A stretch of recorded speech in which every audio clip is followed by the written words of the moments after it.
Four funding methods actually resulted in a loss of around 10 billion ringgit according to our calculations.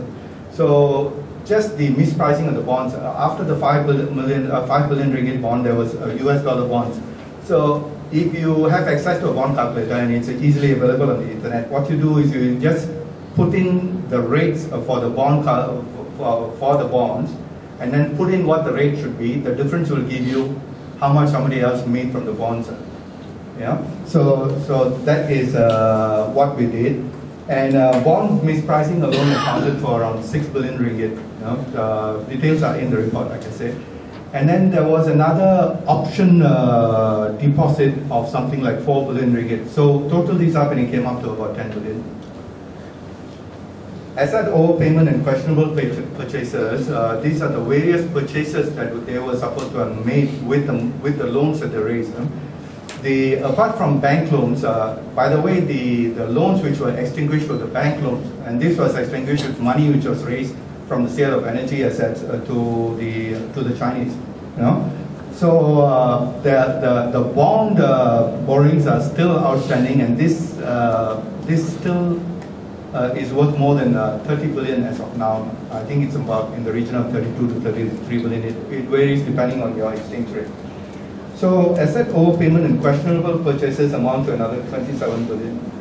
And then overpayment to advisors was 2 billion. This is mainly Goldman Sachs.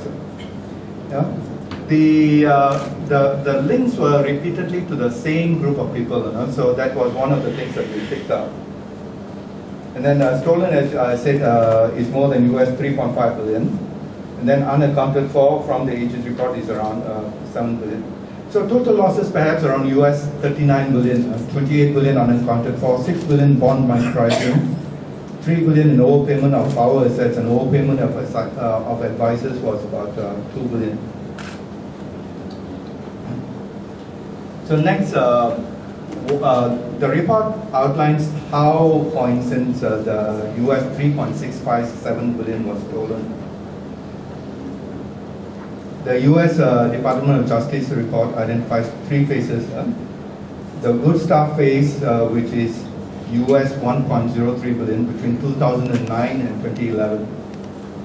And then you have the ABA BVI phase, US 1.367 billion. This was in 2012.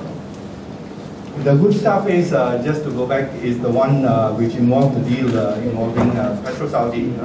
I think you might remember that there was 7 billion ringgit worth of petrol assets that they were supposed to get and so on. Details are in the report.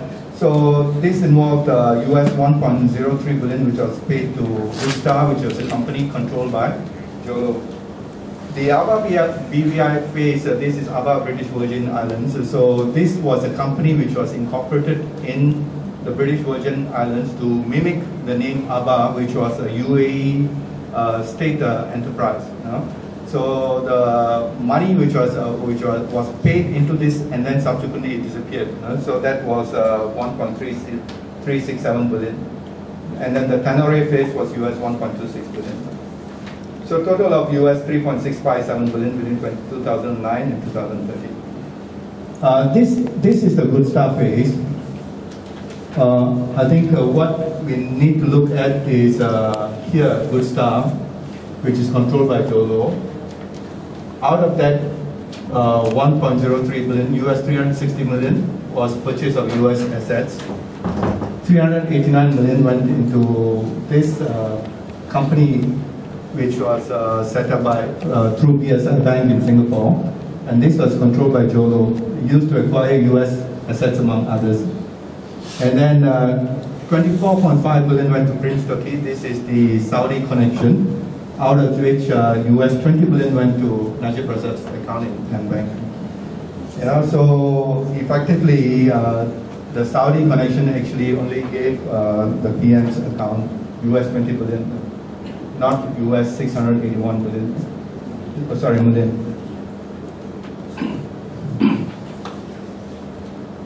So the ABA BVI phase, these are effectively the people to which the money was distributed now. So this was US 1.367 billion to ABA BVI, And then from there, via Standard Chartered Bank Singapore, US 1.101 million to Blackstone. They use the name Blackstone to make people think that it is Blackstone, the hedge fund, which does a lot of deals across the world. And then from these 473 million went to Gunasegaram, US. These are people with Abba. These two people are under detention apparently in house arrest in UAE still.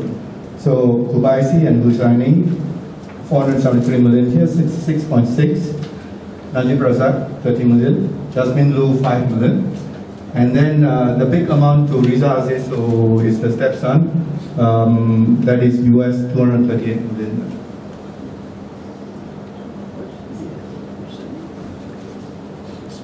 And then this is the Tenore phase, US 1.26 billion to Tenore Finance. This is again controlled by Jolo or his proxies. So this one is purely transfers between Granton and Tenore Finance to sort of like, hide the flows. And then this is the big one that came to Najib Razak's account and bank, and out of which US 620 million was eventually returned out there.